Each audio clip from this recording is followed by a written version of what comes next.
अपना उत्तराखंड में आप सभी का बहुत स्वागत है और मैं हूं आपके साथ में अमनदीप। खबरों की शुरुआत करेंगे। सबसे पहले बात करते हैं रुड़की की। रुड़की में चलती कार में भीषण आग लग गई। बताया जा रहा है कि कार का टायर फटने के बाद में कार बेकाबू हो गई और फिर उसमें आग लग गई। आग लगने के बाद में ड्राइवर ने कूदकर अपनी जान बचा ली। वहीं मौके पर पहुंची फायर ब्रिगेड ने कार में लगी आग पर काबू पाया, लेकिन तब तक कार पूरी तरह से जल चुकी थी। रुड़की सिविल लाइन कोतवाली का मामला है।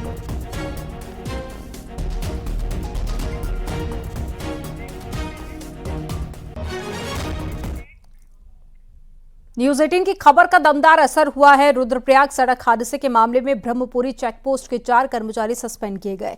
दरअसल बद्रीनाथ हाईवे पर ऋषिकेश के पास में तपोवन में परिवहन की चेकपोस्ट है और इसी चेकपोस्ट से ओवरलोडेड टेम्पो ट्रैवलर गुजरा था, जो आगे जाकर रुद्रप्रयाग में हादसे का शिकार हुआ था, जिसमें 15 लोगों की जान चली गई थी। न्यूज 18 ने खबर को प्रमुखता से दिखाया था और सवाल उठाया था कि चेकपोस्ट से ओवरलोडेड टेम्पो ट्रैवलर को आगे कैसे जाने दिया गया, जिसके बाद में परिवहन विभाग के 4 कर्मचारी सस्पेंड किए गए।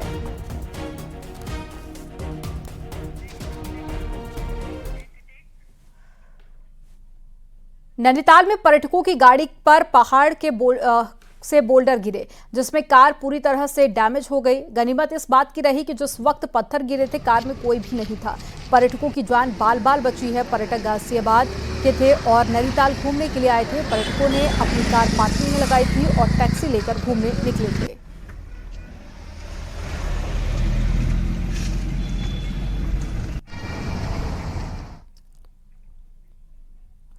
चार धामों में श्रद्धालुओं का सैलाब उमड़ रहा है। केदारनाथ में 9,54,000 भक्त दर्शन कर चुके हैं। वहीं बद्रीनाथ धाम में अभी तक 7,16,000 यात्रियों ने बद्री विशाल की पूजा अर्चना की, दर्शन किए। इसके साथ ही गंगोत्री में 4,62,000 और साथ ही यमुनोत्री में 4,43,000 से ज्यादा तीर्थ यात्री दर्शन कर चुके हैं। इस बार की यात्रा में बड़ा उत्साह यात्रियों में देखने को मिल रहा है, जिससे कि पर्यटक काफी ज्यादा खुश भी नजर आ रहे हैं।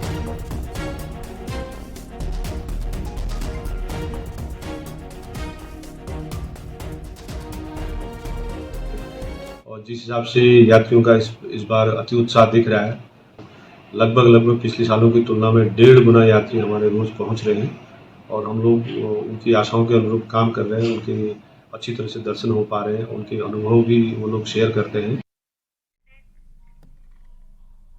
वहीं हेमकुंड साहिब में भी इस बार रिकॉर्ड तोड़ यात्री पहुंच रहे हैं। हेमकुंड साहिब में 1,11,085 तीर्थ यात्री अभी तक दर्शन कर चुके हैं और जो अपने आप में एक नया रिकॉर्ड है। तो इस बार का जो आंकड़ा है वो पिछले कई सालों के मुकाबले बढ़ने की उम्मीद जताई जा रही है और हर दिन बड़ी संख्या में लोग हेमकुंड साहिब पहुंच रहे हैं दर्शन करने के लिए।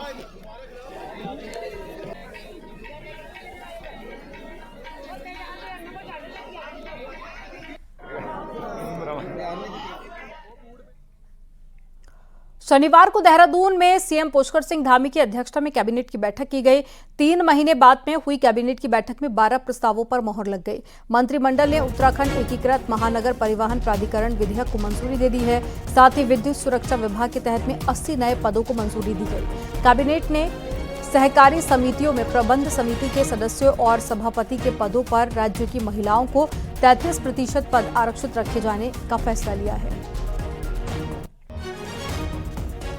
दूसरा जो प्रस्ताव था हमारा, ये उत्तराखंड एकीकृत महानगर परिवहन प्राधिकरण विधेयक है। इसके प्रख्यापन के संबंध में प्रस्ताव आया था। जो आवास विभाग के अंतर्गत जो विभिन्न प्राधिकरण हैं, वहां पे जो मिनिस्ट्रियल संवर्ग होता है, उसके लिए कोई नियमावली नहीं थी। तो आज ये प्रस्ताव लाया गया था आवास विभाग के द्वारा कि जो हमारी इस संबंध में जो कार्मिक विभाग की नियमावली जो अभी तक चल रही है, उन्हीं को अडॉप्ट किया जाएगा। तो उसके संबंध में कि माननीय मंत्रिमंडल द्वारा अनुमोदन दिया गया। उत्तराखंड की ग्रीष्मकालीन राजधानी गैरसैंण अतिक्रमण की जद में है और यह खुलासा एक सरकारी जांच रिपोर्ट में हुआ है। दरअसल गैरसैंण के राधाकृष्ण कला ने अतिक्रमण को लेकर आरटीआई एक्ट के तहत में सूचना मांगी थी। यह मामला राज्य सूचना आयोग पहुंचा और राज्य और नगर पंचायत की संयुक्त टीम ने जांच की तो खुलासा हुआ कि अतिक्रमण हुआ है।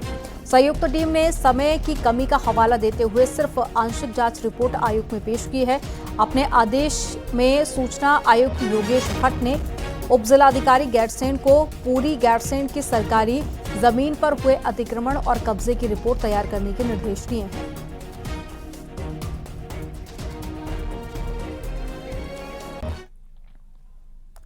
कैंचीधाम के जाम को कंट्रोल करने की योजना पर काम शुरू होने जा रहा है। नैनीताल भीमताल के जाम को कम करने के लिए रामनगर से बाया बेताल घाट कैंचीधाम के लिए नया रूट बनेगा और इसके लिए बाकायदा खाका तैयार किया जाने लगा है। रामनगर से गाजिया अमेली देवी के इस रूट पर दर्शन होंगे तो इस सड़क में पर्यटक और साथ ही रोजगार की भी संभावनाओं को बल मिलेगा।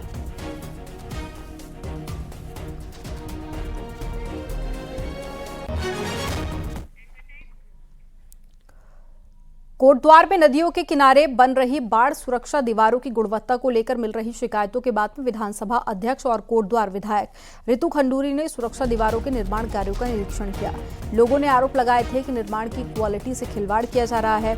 ऐसे में बरसात में नदियों में आने वाली बाढ़ को दीवार झेल पाएगी। वही मामले में विधायक रितु खंडूरी का कहना है कि अधिकारियों को हिदायत दी गई है कि कार्यों की गुणवत्ता में किसी तरह की कमी न छोड़ी जाए। देख रहे होंगे, चाहे खो हो चाहे सुखरो हो, सब जगह कार्य हो रहे हैं। सुरक्षा दीवार लगाई जा रही हैं। उन्हीं सुरक्षा दीवारों को देखने मैं पहुंची थी अपने अफसरान के साथ। उन्हें सख्त निर्देश दिए गए हैं कि इन्हें जल्द से जल्द बनाया जाए। गुणवत्ता को भी मैंने देखा है और इस पर भी मैंने कहा है अपने अफसरों से कि गुणवत्ता में किसी तरह का कॉम्प्रोमाइज़ नहीं होना चाहिए। हरिद्वार में बन रही 15 किलोमीटर लंबी रिंग रोड का निर्माण काम बेहद धीमी गति से चल रहा है। बहादुराबाद से श्यामपुर कांगड़ी को जोड़ने वाली रिंग रोड को इस साल के आखिरी तक बनकर तैयार होना था, लेकिन निर्माण काम धीमी गति से होने के कारण 2025 में ही रिंग रोड का निर्माण पूरा होने की उम्मीद है। करीब 800 करोड़ की लागत से बनकर तैयार हो रही रिंग रोड में 16 अंडरपास बनाए जाएंगे और इस रिंग रोड के तैयार हो जाने के बाद में हरिद्वार में दिल्ली और साथ ही देहरादून हाईवे पर गाड़ियों का दबाव काफी हद तक कम हो जाएगा। दिक्कत जरूर आई है और बीच बीच में देखिए तो स्नान होते हैं और बहुत सारी चीज़ें होती हैं जिसको व्यवस्थित करने में भी टाइम लगता है, लेकिन हम लोग की लगातार मीटिंग उनके साथ चली है क्योंकि रिंग रोड हमारे लिए सबसे इम्पोर्टेंट है। जिस हिसाब से ट्रैफिक का मूवमेंट बढ़ा है। मसूरी यमुना पेयजल पंपिंग योजना से जुड़ी एक 6 इंच की पाइपलाइन का वॉल्व शनिवार को गांधी चौक क्षेत्र में फटने से हजारों लीटर पानी सड़कों पर बहता रहा। एक तरफ मसूरी में पानी की बेहद कमी है तो वहीं दूसरी तरफ पानी की बेतहाशा बर्बादी हो गई। पानी को यूं ही बर्बाद होता देखकर टूरिस्ट और लोकल लोग हैरान रह गए।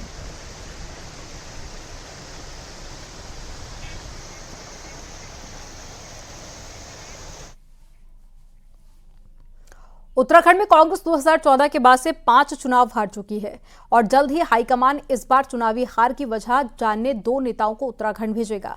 पर सवाल है कि क्या हाईकमान को यहां का हाल नजर नहीं आता या कोई इस हाल को देखना ही नहीं चाहता। रिपोर्ट आपको दिखाते हैं।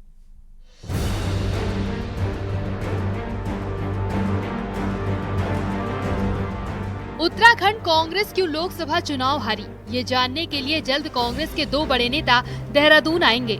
हाईकमान ने इसकी जिम्मेदारी पीएल पुनिया और रजनी पाटिल को सौंपी है। दोनों नेता यहां आकर ये जानने की कोशिश करेंगे कि कांग्रेस फेल क्यों हुई। पीएल पुनिया और रजनी पाटिल जी को पर्यवेक्षक बनाया गया है। बहुत जल्दी वो उत्तराखंड आएंगे और यहाँ के सभी वरिष्ठ नेताओं से, वरिष्ठ कार्यकर्ताओं से बातचीत करेंगे। चुनाव हारने के बाद उसकी वजह जानना जरूरी है, लेकिन उत्तराखंड में कांग्रेस के साथ ऐसा बार बार हो रहा है। साल 2014 के लोकसभा चुनाव को मिलाकर पार्टी लोकसभा के 3 और विधानसभा के 2 चुनाव हार चुकी है। तो सवाल है कि आखिर कांग्रेस हाईकमान वजह क्यों नहीं खोज पा रहा। क्या बड़े नेताओं के आपसी झगड़े में हाईकमान कुछ कहना ही नहीं चाहता? क्या उत्तराखंड कांग्रेस के बड़े नेता कांग्रेस हाईकमान से बड़े हो चुके हैं? पूर्व प्रदेश अध्यक्ष गणेश गोदियाल के मुताबिक 5 हार के जिम्मेदार लोगों में वो खुद भी शामिल हैं। अब इसमें क्या कहना है? वही पूर्व कांग्रेस अध्यक्ष और बीजेपी नेता किशोर उपाध्याय के मुताबिक कहीं न कहीं कोई बड़ी समस्या है जिसका आकलन करना चाहिए। इसमें 5 हार हुई हैं, तो मैं अपने आप को उससे अलग नहीं कर सकता। मैं भी उसमें सहभागी हूँ, उसका अपयश का मैं भी उस अपयश में शामिल हूँ। तो इसलिए मैं किसी को आरोपित नहीं करना चाहता, लेकिन हर एक प्रदेश की राजनीतिक स्थिति के बारे में केंद्र में आकलन होता है, हाईकमान में आकलन होता है। अगर मैं उत्तराखंड आंदोलन में लोगों को नहीं जोड़ता, उत्तराखंड आंदोलन शुरू नहीं करवाता, तो फिर यहाँ कांग्रेस कहाँ से होती है? आप एक चीज बताइए। तो इसलिए जो है उनको उस हिसाब से आकलन करना चाहिए और स्थिति आई कि मुझे कांग्रेस से अलग होना पड़ा। हरीश रावत, यशपाल आर्य, किशोर उपाध्याय, प्रीतम सिंह, गणेश गोदियाल, करण महरा, ये 6 नेता अब तक कांग्रेस प्रदेश अध्यक्ष रहे। किशोर उपाध्याय तो बीजेपी में चले गए, लेकिन बाकी 5 नेता अभी कांग्रेस में हैं और ये 5 नेता हार की वजह भी जानते होंगे। तो सवाल है कि हार की वजह हाईकमान को बताने में क्या ये नेता नाकाम हो रहे हैं या उत्तराखंड के बड़े नेताओं और बार बार हार से हाईकमान ही परेशान हो चुका है, जिसे हार की सही वजह नहीं मिल पा रही। दीपांकर भट्ट, न्यूज़ 18, देहरादून।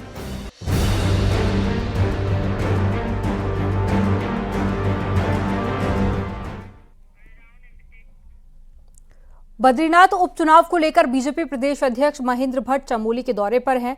महेंद्र भट्ट ने पोखरी नगर और साथ ही गांव की मंडल मीटिंग की, जिसमें बूथ मैनेजमेंट को बेहतर करने के निर्देश दिए गए। महेंद्र भट्ट ने कहा कि बद्रीनाथ का उपचुनाव बीजेपी जीतेगी।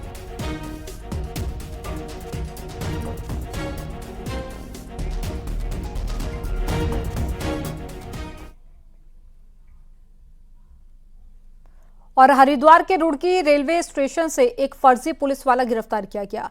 पुलिस की वर्दी पहनकर लोगों पर रौब जमाता था और वसूली भी करता था। आरोपी के कब्जे से 3 मोबाइल फोन, फर्जी वर्दी, नेम प्लेट भी मिली है। पुलिस जांच में पता चला है कि आरोपी पर पहले भी कई लूट के मुकदमे दर्ज हैं। जीआरपी पुलिस को शिकायत मिली थी कि एक पुलिस वाला लोगों पर रौब दिखाकर उनसे वसूली कर रहा है, जिसके बाद में पुलिस ने आरोपी को गिरफ्तार किया। आरोपी का असली नाम जरीफ है और वो देहरादून का रहने वाला है। कि एक व्यक्ति जो है पुलिस की वर्दी पहन करके रेलवे स्टेशन के आसपास लोगों पर रौब गालिब करते हुए जो है उनसे नाजायज़ डिमांड कर रहा है। इसी संबंध में जो है एसओ जीआरपी द्वारा अपनी टीम गठित करते हुए इसके बारे में इंफॉर्मेशन कलेक्ट की गई, सीसीटीवी फुटेज वगैरह दिखाई। इसमें पूर्व में ही उसके द्वारा वर्दी पहनकर ही लोगों से लूट की गई है और गिरफ्तारी के समय उसके पास से 3 मोबाइल भी बरामद हुए हैं जो कि चोरी से संबंधित है। हरिद्वार में इस बार कावड़ मेले में पिछले साल से ज्यादा कावड़िए पहुंचने की उम्मीद है। कावड़ मेले में लगभग 1 महीने का समय बचा है। मेले की तैयारियों के लिए प्रशासनिक अधिकारियों ने कसरत भी शुरू कर दी है। आज एसएसपी ने मेला क्षेत्र में कई जगहों का निरीक्षण किया। डीएम एसएसपी ने स्थानीय व्यापारियों के साथ में मीटिंग की। मीटिंग में व्यापारियों के सुझाव और साथ ही समस्याओं को जाना गया। व्यापारियों ने मेले के दौरान भीड़ नियंत्रण, माल की सप्लाई, पेयजल बिजली सप्लाई जैसी कई समस्याओं के बारे में अधिकारियों को बताया। यहाँ पर व्यापारी वर्ग है, उनके साथ एक विस्तृत वार्ता भी की गई थी, जिसमें उनके सुझाव आमंत्रित किए गए थे। खासकर अपर रोड में किस तरीके से व्यवस्थाएं होनी चाहिए जो और अतिक्रमण को किस तरीके से हम लोगों को आगे सॉल्व करना है, उनके सहयोग की भी अपेक्षा हमारे द्वारा की गई है। साथ में हमारा जो ट्रैफिक है उसको किस तरीके से हम रेगुलेट कर सकते हैं, वन वे सिस्टम को चलाने के लिए, पार्किंग जो हमारे हैं उनको सही तरीके से व्यवस्थित करने के लिए उनके सुझाव आमंत्रित किए गए थे और उनसे हमने कुछ आग्रह भी किया है। आज जो अतिक्रमण की ड्राइव है उसको हम लोगों को सहयोग इनसे प्रदान करने के लिए मांगा गया। देहरादून के चक्राता में जल जीवन मिशन में हुई गड़बड़ियों पर हाईकोर्ट में याचिका दाखिल की गई। हाईकोर्ट ने पूरे मामले को सुनने के बाद में मामले में स्थिति को स्पष्ट करने को कहा।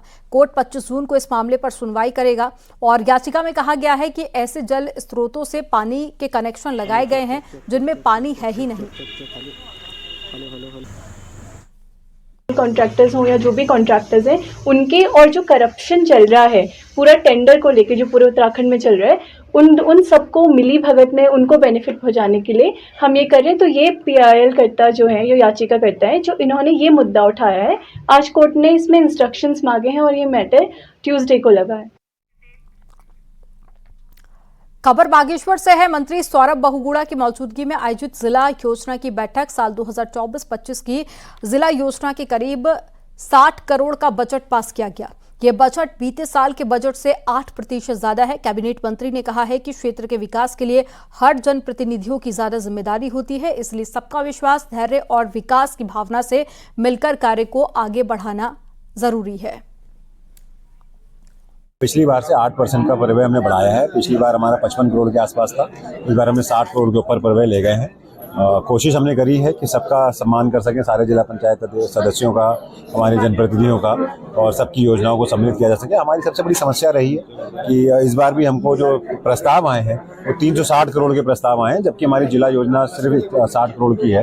तो कोशिश हमने करी है सबके प्रस्तावों को एडजस्ट करने की। कोशिश ये भी है कि कपकोट और बागेश्वर जो है दोनों विधानसभाओं में बराबर फंड बटे। आखिरकार भीमताल झील की सुध सिंचाई विभाग ने ही ली है। भीमताल झील से गाद मिट्टी हटाने का काम शुरू हो गया है। 3 दशक से स्थानीय इसके लिए प्रयास कर रहे थे। बारिश से पहले अब सिंचाई विभाग के आगे भी बड़ी चुनौती बन गई है कि आखिर कैसे इतनी बड़ी मात्रा में गाद मिट्टी को हटाया जाए। 2 जेसीबी मशीनों को इस काम में लगाया गया है। झील को साफ करने के लिए स्थानीय लोगों ने लगातार सरकार से मांग की थी, जो अब जाकर पूरी हुई है। की सफाई होती है तो हम लोगों ने दो प्राकलन लगभग 1485 और 1490 के जिलाधिकारी कार्यालय को प्रेषित किए हैं। अभी स्वीकृति उन पर अपेक्षित है, लेकिन मानसून को देखते हुए और दूसरा झील के लेवल को देखते हुए हमने आज से कार्य प्रारंभ कर दिया गया है और जितना मौसम हमारा साथ देगा हम इस झील की सफाई करेंगे। पहाड़ के गांव भी इन दिनों प्रवासियों के लौटने से गुलजार हैं। कोरोना काल के बाद में हर साल अब प्रवासी अपने गांव का रुख कर रहे हैं। रिपोर्ट आपको दिखाते हैं।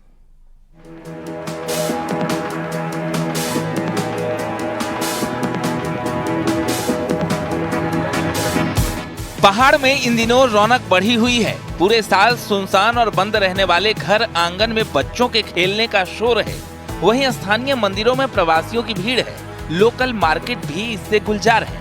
दरअसल बच्चों की छुट्टियों में प्रवासी लोग पहाड़ आते हैं। आजकल हम पूजा पाठ के लिए गर्मियों की छुट्टियों में घर आए हैं। बहुत बढ़िया मौसम हो रहा है इधर का और साल भर में एक ही बार आना होता है। इसी टाइम बच्चों की छुट्टियां भी रहती हैं और पूजा पाठ का टाइम भी रहता है। शहरों में पड़ रही प्रचंड गर्मी ने भी उत्तराखंड के प्रवासियों को गांव के घर आंगन के बारे में सोचने को मजबूर किया है। कुछ समय पहले तक जो लोग घर खेत बेचकर महानगरों का रुख कर चुके थे, अब वही लोग पहाड़ में अपने घर आंगन को संवार रहे हैं। कह रहा हूँ मैंने भी वहाँ छोड़ के अपने घर में दोबारा बना रहा हूँ। मैं कह रहा हूँ जो बाहर गए हुए हैं गांव छोड़ के वो गांव आ जाए। यहाँ बहुत राहत है, हरियाली है, ठंडा ठंडा मौसम है, जैसे कि हर तीसरे दूसरे दिन बारिश हो ही जा रही है। हम लोगों के लिए भी सबक है। जो लोग पूरी तरह से यहाँ बंजर छोड़ गए थे अपने मकानों को, तो वो इस समय पछता रहे हैं कि काश यदि हमने थोड़ा सा उनको मेंटेन किया होता तो कम से कम गर्मी के दिनों में तो हम यहाँ पहाड़ आते। कोरोना के बाद से पहाड़ों में एक ट्रेंड तेजी से बदला है और प्रवासियों की घर वापसी हो रही है। दशकों से अपने पहाड़ों से दूर रहने वाले भी अब हर साल घर लौट रहे हैं। न्यूज़ 18 के लिए बागेश्वर से सुष्मिता थापा की रिपोर्ट। अल्मोड़ा की जीवनदायिनी कोसी नदी का जलस्तर लगातार घटता जा रहा है। हालांकि कोसी नदी के किनारे एक ही दिन में 1.5 लाख पौधों का रोपण भी हुआ, लेकिन इसके बाद भी नदी का जलस्तर लगातार गिर रहा है। वहीं भूवैज्ञानिकों का कहना है कि बारिश के पानी को रोकने के लिए चेकडैम, चेकवाल भी जरूरी है, क्योंकि पौधारोपण करने से ही नदी का जलस्तर नहीं बढ़ेगा। कोसी बैराज में पिछले 5 वर्षों में आज की तारीख में ही 23.5 क्यूसेक पानी है, जो कि पिछले 5 वर्षों का सबसे कम है। और ये प्री मानसून बारिश से न होने के कारण इस समय कोसी बैराज का जल जो हमारा डिस्चार्ज है वो एकदम कम हो गया है, 23.5 क्यूसेक है। इसी घटते हुए जलस्तर को ध्यान में देते हुए मैंने प्रशासन को शासन को प्रस्ताव दिया और उन्होंने कार्य भी किया उसमें। और उस कार्य में उसमें बहुत सारे जो मैकेनिकल ट्रीटमेंट किए गए हैं, उसमें होल्स बनाए गए हैं, ट्रेंच बनाए गए हैं, पिरूल के चेक डैम बनाए गए हैं। नागरिकता संशोधन कानून लागू होने के बाद से पाकिस्तान से आए हिंदू काफी खुश हैं। ऐसे में बलूचिस्तान से आए 27 हिंदुओं ने नागरिकता के लिए आवेदन किया है और जल्द से जल्द भारत के नागरिक बनना चाह रहे हैं। रिपोर्ट आपको दिखाते हैं।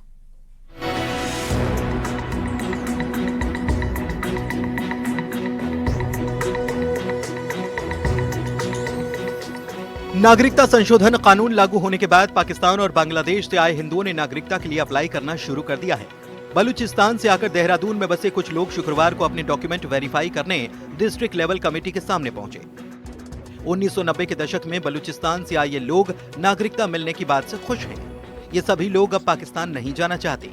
इनका कहना है कि भारत की नागरिकता मिलने से बड़ी राहत मिलेगी और तमाम दिक्कतें दूर होंगी। बहुत खुश हैं हम कि हमें सीए के माध्यम से नागरिकता मिलती जा रही है और सभी को एक समान अधिकार मिलेंगे इससे, और बहुत ही अच्छा स्टेप है गवर्नमेंट का। ये बहुत अच्छा स्टेप है हमारे लिए, हमारे बच्चे हैं, सब कुछ बहुत अच्छा स्टेप है ये हमारे लिए। किस तरह की दिक्कतें आती थी अगर सिटीजनशिप नहीं थी? मतलब सिटीजनशिप न होने की वजह से जॉब वगैरह में दिक्कतें आती और कई प्रॉब्लम्स थी।